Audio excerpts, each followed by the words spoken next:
This is Andy Purewal for ID Boxing. I'm joined by Johnny Fisher here in Liverpool. Johnny, how's life treating you? Good, thanks, Andy. How's life treating you? All good. It's good to catch up with you. It's been a while since I last saw you. I can't actually think the last time when that was. I just made a little joke there. You can't wait for your first rounder to be done sooner because all you can think about is the post-fight meal. Yeah, and I didn't just say that because it's the Chinese gag. I did just mean it because that's what I'm looking forward to. Just having a sit down and relax. And it's a lot of mental pressure in this fight game. I know we do it and it's part of the job, but you've got to overcome that. That's probably the toughest part of the sport. The pressure that you put on yourself. You want to impress people. You want to do well for the people that support you. But that's part of the job, and we do enjoy it. We love it. But part of what we've got to deal with is that pressure that we put on ourselves. I'm interested to explore that more, Johnny, now you've started with that, because we know you have a huge following. I imagine you've got a big following on Saturday night. And when you went to points last year on the Jacobs Rider card, there was obviously some disappointment from the fans, but also I think it helped people to understand you are very early stages in your career. Did you feel like that pressure started to weigh on your shoulders then because of the following you had? Of course there was pressure there. There was a massive pressure there. And as you said, I was disappointed when I got out of the ring. But now I look back at that fight, I felt really happy with how I performed because, as you said, in the context of where I am as a professional boxer, I'm a kid who's had 10 amateur fights. And that was my 15th fight in my life. And I've dealt with a guy who's been a distance with Oscar Rivas, who's operated technically then at world level, or fought a world level guy, and I've nullified him and dealt with him and won every round nearly. So I can't be disappointed with that too much in the grand scheme of things. But it's like anything, with time, everything, you view it with a better view of hindsight. So that's what you've got to do with this career, not get too up and not get too down. How much do you feel that fight, especially now you can reflect on it? It's over a year ago as well now. Do you feel like you actually benefited from that pressure perspective? Because people don't look back on that now and think, how could you not stop him? I think, like I said, it helped people to realise where you are at in your career. Yeah, definitely. He was a very tricky guy, like really tricky and awkward. And I do forget to say, my hand was busted in that fight as well. It was all right for the first round, and then I caught it in the end of the first round, and I thought something's wrong. But listen, you have to have tough tests or things where you have to get through hardships. Got cut in the first round. These are the sort of things in your apprenticeship as a boxer that you stand you in good stead. Because if I get cut again now, I've been there. Or I hurt my hand again, I've been there, and I'll deal with them things a little bit better each time. So you're hoping that Saturday doesn't provide you with the almighty get knocked down and get back up scenario? No, definitely not. But if I have to, I will. If I get knocked down and I have to get back up, I will. And if I get cut and I have to go through it, I will. But what I'm hoping for and what I'm aiming for is to knock him out in the first round, like every single time. But if it doesn't, you've got to set things up, and I know that. But obviously, we all want to get the knockout. That's what we want. Just looking at that then, Alfonso Damiani, the man in the opposite corner to you, just walk me through. I know you've just said about his previous faced Oscar Rivas, but what aside from that do you know about him? And yeah, I watched his I've got one of his fights on YouTube that he fought in recently. I think it might have been the last one or the second from last one. He got caught and he went down in the first round, but then after that he came back and came on quite strong for the rest of the fight. So I'm not going to just get a guy who's going to come here and take a hit and go down. He's got ambition, and I think he said that in a way. We're giving him 6 weeks as well to prepare. Reisinger, similar to Reisinger, I think, probably a bit better than Reisinger. Comes forward, going to have a go. That's what you want. When people have a go, you can get them. I should probably correct myself. I know that he didn't face Oscar Rivas when we were talking about last year. Gabriel, he fought Oscar Rivas. But yeah, looking on that, and you said that he's going to come forward, he's going to look to put it on you. Do you feel like you thrive when you have a fighter like that opposite you? Massively. Everyone does, really. It could be like, we went through a stage where you're looking at people's records, or people can go through a stage where looking at people's records and think, oh, he's had 3 wins and 20 losses, so we'll take him, he's easier. It's not always the case. Right? They can tuck up, they know how to survive, they make it look awkward. I probably was guilty of that when I looked at Gabriel and Guema. I said, oh, 11 wins, 13 losses. He's easier than a guy who's 7-2 or 6-0 or 4-0. I should have taken the other guy. Do you know what I mean? But in the long run, no, I shouldn't have, because it stood me in good stead, and I fought a good level operator. Do you know? Sam Jones openly has said in numerous interviews that when he signed you, when he first approached Eddie, he said, listen, nobody knows how far you can go. You probably didn't know at the time how far you can go. And now you're here. How far, especially as you've been able to judge your journey, do you feel like you can go? I would love to win I've got to win the next fight. It was always my mentality. But listen, if I can end my career with a British title, I would be over the moon. I want to try and get further than that. I want to go as far as I can go. But if I leave this boxing in 5, 6, 7 years' time, the only thing I've got is a British title, that would mean the world to me. That would mean the world. Johnny, you've sparred the likes of Tyson Fury, Derek Chisora, Joe Joyce. The list goes on of all these top-level heavyweights that you've shared the ring with.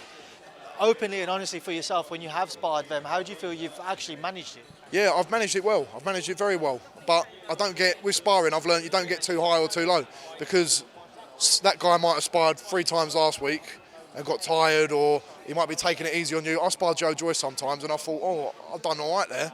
But I know when I get out, oh, he's working on this or he's doing that. Other times I sparred it, we've had proper 50-50s, and I know we've proper gone for it over 6 rounds. But it don't matter. Sparring is sparring. I've learned and matured as an athlete to know that you're working on crafts, and I'm working on things now as well. I'm not. When I first started sparring when I was 19, 20, I was going hell for leather, hammer and tong for 3 rounds, and then that was me. I was done, and I come out thinking, oh yeah, I've done well there.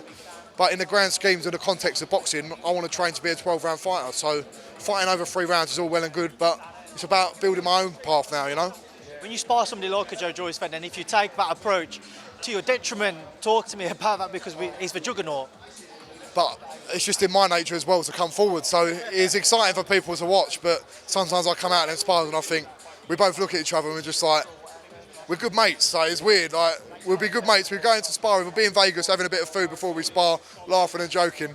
And then we put the gloves on and we're like, here we go again, Joe. And then we're just battering each other. And then we'll come out and we'll have some noodles at the Chinese shop after, like a healthy Chinese shop. Yeah.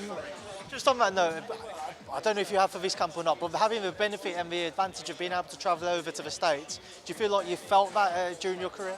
Yeah, it's really good. You've got to take yourself out of a comfort zone every now and then, because it's important to throw yourself and put yourself in new environments. I found that, and it's great that I've got the opportunity to do that, because a lot of fighters don't have that. I'm very lucky to have great sponsors who support me, and I'm very, very grateful that I can do things like that, because it does stand you in good stead moving forward.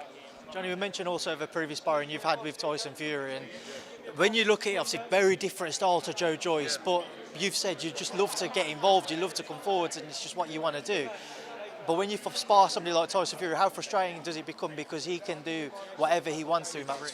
He can go forward, he can go backwards, he can tie you up, he can make it awkward. So, but listen, in my own craft, I'm trying to learn I've started to develop where I can keep out of trouble or do something different, and I'm good at that as well now, but in sparring.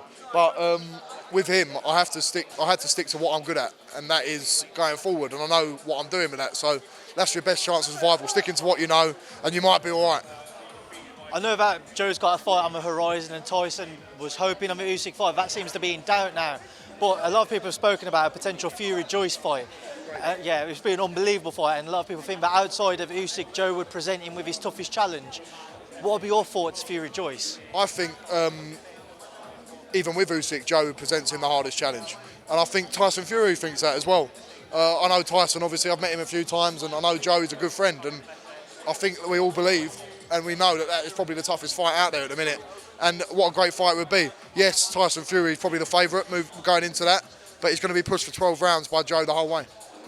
What have been your thoughts on kind of the situation around Fury-Usyk? It doesn't currently seem like it's the fight that's going to happen, because we saw Alex Krasik say that they offered a 60-40 split to Team Fury and they turned it down. Everyone's sort of asked this question, and it's like, I don't know the answer. But all I know with these big fights, they take months and months and months to be made. So I try and switch myself off from all the stuff that's going on. When I see a fight posted from Matchroom or DAZN or Frank Warren, it's announced, that's when I'll tune in and watch. So I hope they all get it sorted. There's a lot of money on the line, so they've got to be cautious, of course. So fair play to both men getting in there and trying to put it on the line. We want to see it. Well, one fight which has been announced is involving Joe Joyce is the Zhang one. Yeah. Fantastic fight, a fire fight everybody's expecting. Talk to me about it. Great fight. I think it won't go very long. I think it'll go 5 or 6 rounds. But he can bang, big bang Zhang. So, yeah, it's going to be interesting while it lasts, but I'll be backing my man Joe Joyce all the way. Just a final one, Johnny, and I don't know how you'll approach this, because I've just obviously heard you answer it a few times today. I just want to get your thoughts on the entire situation surrounding Conor Benn. Yeah, listen, I've seen the interviews, what some people have said, what other people have said, but it's just, I think what I've got to say is it's none of my business to say either way or not. Conor Benn, I can see in his face that he's distraught, and I'm a big fan of Conor Benn. I know him. I know he's very friendly to me and my dad, and always got time for us. And I'm hoping and praying that he is innocent, and he's got the evidence there to show that he is innocent. We know what's out there at the minute, but I saw an interview. Piers Morgan said there might be more evidence to come out. So we've seen the facts as they are now, but the facts can change, and I'm hoping that they can change, and we can see him be exonerated from what he's been accused of. Obviously, I don't want to touch more on it because I know it's not something that you're keen to talk about. So, just away from that, and you mentioned your father, Big John. He's on a diet, and he seems to be doing very well with it. Almost 2 stone down, about a stone and a half now. He's sort of plateaued a little bit now in the last week. He keeps getting invited out for Chinese's, and it's paid as well. So he can't really say no because it's his work now. But if he has a Chinese, he's then got to go and walk on a treadmill for an hour or something. But he is sticking to it. He's not ballooning up, but it's like on a plateau. So he's got to come down a bit. I think with the fight coming up and everything, that's what's going to maybe make him go off it a bit, because the week after I'll start eating a load of rubbish. So we've got to make sure he don't do that, all right? What's his goal? Just to be around a little bit longer, you know?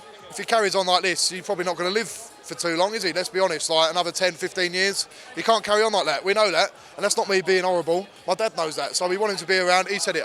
He wants to be around a little bit longer, not just for me, but for my little sister, my brothers, so hopefully he can stick at it. So, yeah, he's a fat bastard, but he's got to get himself into gear. Well, Johnny, it's probably not the best note for me to end on, but as always... It got a bit dark there, didn't it? It got a little bit dark.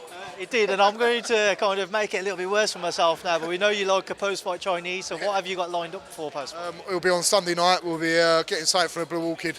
Hopefully some salt and chili king prawns, special fried rice, house special chow mein, sweet and sour chicken Hong Kong style, char siu pork, Szechuan pork, salt and chili king prawn.